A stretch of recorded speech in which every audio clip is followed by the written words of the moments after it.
Before I got diagnosed, we just had my son, Brax. He'd probably a week before, and I'd been feeling a little bit, not a little bit off. Well, I guess you could say that, but I thought I'd just put it down to working hard because I was working and then going to the gym in the morning, coming home, it was just a long day. And I was having quite a bit of blood in my stool, but I just put that down to hemorrhoids because I'd had hemorrhoids all my life. I even looked at, checked Google when all this was happening, and Google said, one possible cause could be bowel cancer. But because I didn't have any other symptoms, because I was, I was only 40, I thought, it can't be that.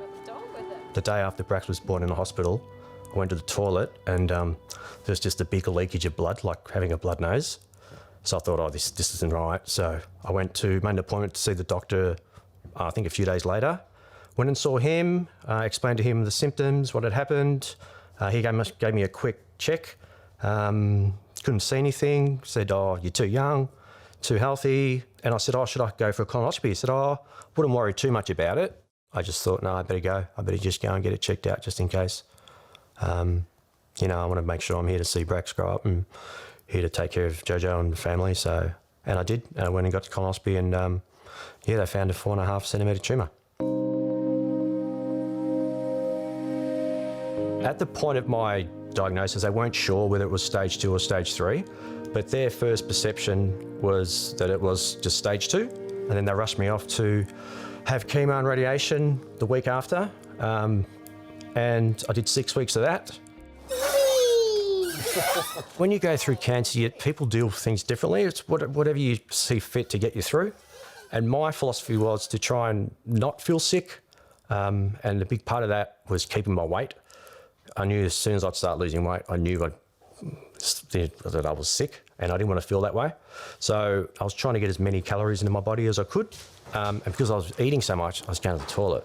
So it was like a double-edged sword. I was trying to stay healthy, but I knew that it would mean that I'd go to the toilet more often, but I just chose to do that. But it was excruciating. It was probably one of the worst parts of the treatment. Come here.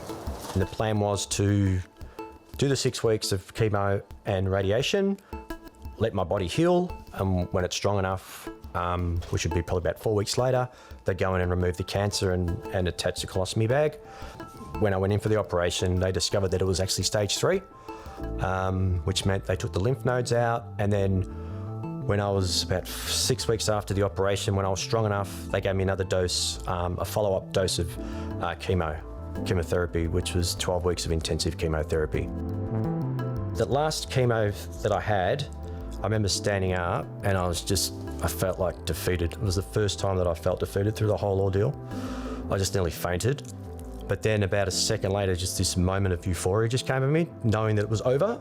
So it was a really weird feeling. Just the difference in emotions, from despair, the bottom of the barrel, to, just feeling, this is over. I feel it's amazing. I'm finally through it.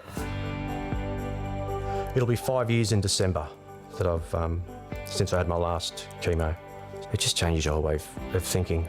Once you get through it, once you get to the other side, you just appreciate the fundamental things and the simple things, and you don't whine about anything. And, I remember after my chemo, I wasn't able to drink cold water because my throat muscles were just really stiff, and I had to drink warm water for about, 3 or 4 months. So now every time I take a cold glass of water, I just appreciate and enjoy it.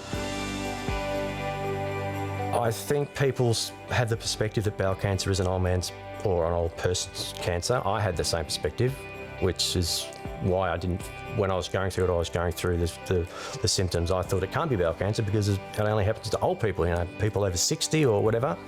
So yeah, I count my lucky stars. I'm as unlucky as I was to get cancer. I'm just very lucky that events played out the way they did, which allowed me to get through it.